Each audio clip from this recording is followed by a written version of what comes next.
उन लोगों को ज़रूर चिंता करना चाहिए जिनका खाता इस बैंक में है। जब आप फिनटेक के ज़रिए लगाते हैं तो सोचिए कि कितनी सुविधा हो गई है। सबसे बड़ा रिस्क ये होता है कि आपको जब पता नहीं हो कि आप क्या कर रहे हैं और क्यों कर रहे हैं। सो वेलकम बैक टू निवेश का बड़ा सवाल।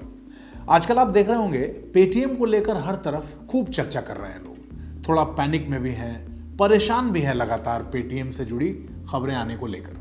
पेटीएम के कस्टमर्स की ये चिंता ना बिल्कुल जायज है और लोग इस बात को लेकर ज्यादा परेशान हैं कि आरबीआई ने भी पेटीएम पेमेंट बैंक की कई एक्टिविटीज को बंद करने की बात कह दी है। ऐसे में लोगों के बीच सबसे पहला और सबसे बड़ा सवाल यह है कि क्या पेटीएम बंद हो जाएगा?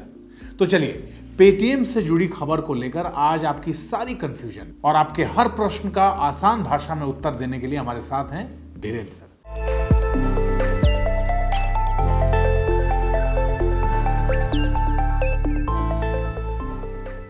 आज सबसे पहले तो हम लोगों को एकदम आसान भाषा में यह समझा दीजिए सर कि ये पूरा पेटीएम क्राइसिस है क्या और आरबीआई ने इनके लिए क्या कड़े निर्देश जारी कर दिए हैं। पेटीएम मुसीबत में है पेटीएम पेमेंट बैंक की वजह से। पेटीएम पेमेंट बैंक एक नया बैंक है और पेटीएम वन की जो 197 कम्युनिकेशन जो कंपनी है जो ओन करती है, वही पेटीएम पेमेंट बैंक का भी 49% भागीदारी ओन करती है। और आरबीआई ने उस पर पाबंदी लगा दिया है कि 28 फरवरी तक आपको अपना ऑपरेशंस वाइंड अप करना है और देखा जाए कि क्या इसका रिकॉर्ड्स क्या होता है। पेटीएम पेमेंट बैंक मुश्किल में आ सकती है।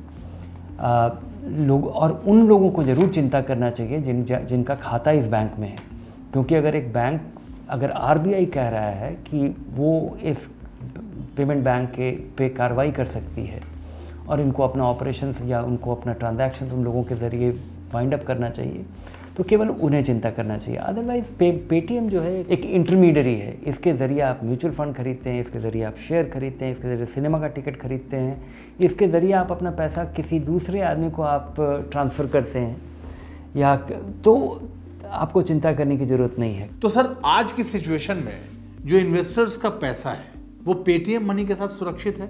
जो म्यूचुअल फंड और शेयर वाला जो कारोबार है, इसका जो डिज़ाइन है वो बहुत ही सुरक्षित है।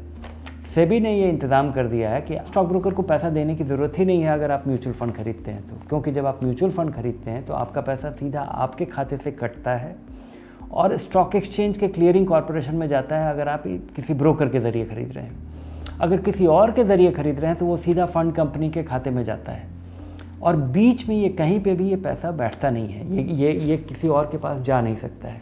और अगर आपका लगा हुआ पैसा जो है जब आप रिडीम करते हैं, जब अपना निकालना चाहते हैं, तो वो पैसा सीधा आपके बैंक खाते में ही वापस आता है। वो ना तो किसी ब्रोकर के पास जाता है, ना किसी फिनटेक के पास जा सकता है।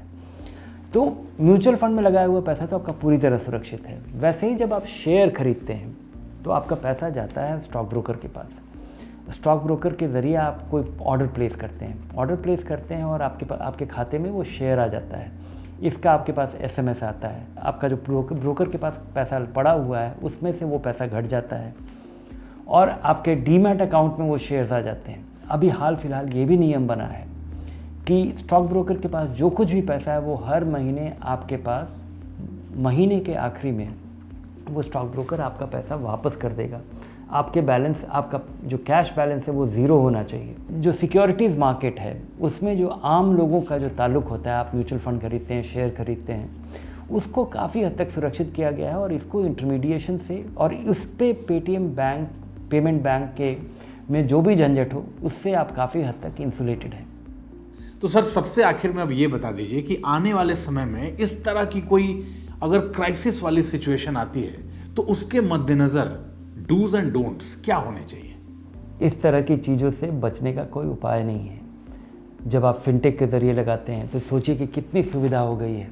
आप बैठे बैठे, अगर आपका बैंक का खाता है, अगर आपके पास आधार कार्ड है तो आप तैयार हैं पैसा लगाने को। पहले इन चीज़ों में कई सप्ताह लग जाता था। जब आप रिडीम करते थे तो पता नहीं पोस्टमैन आपके लिए चेक लाता था, कभी कुछ हो जाता था, कभी खो जाता था।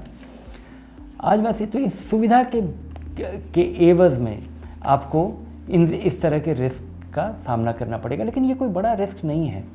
इस रिस्क को कम करने का या इस रिस्क के परसेप्शन को कम करने का एक ही ज़रिया है कि आप समझें कि चीज़ें कैसे काम करती हैं।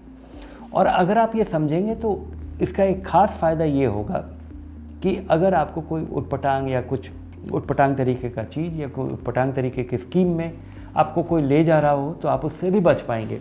सबसे बड़ा रिस्क ये होता है कि आपको जब पता नहीं हो कि आप क्या कर रहे हैं और क्यों कर रहे हैं। तो देखिए, पेटीएम वॉलेट अगर यूज कर रहे हैं तो आपका पैसा सेफ है, लेकिन पेटीएम पेमेंट बैंक को लेकर आरबीआई के आने वाले फैसले को लेकर सचेत और अलर्ट रहिएगा।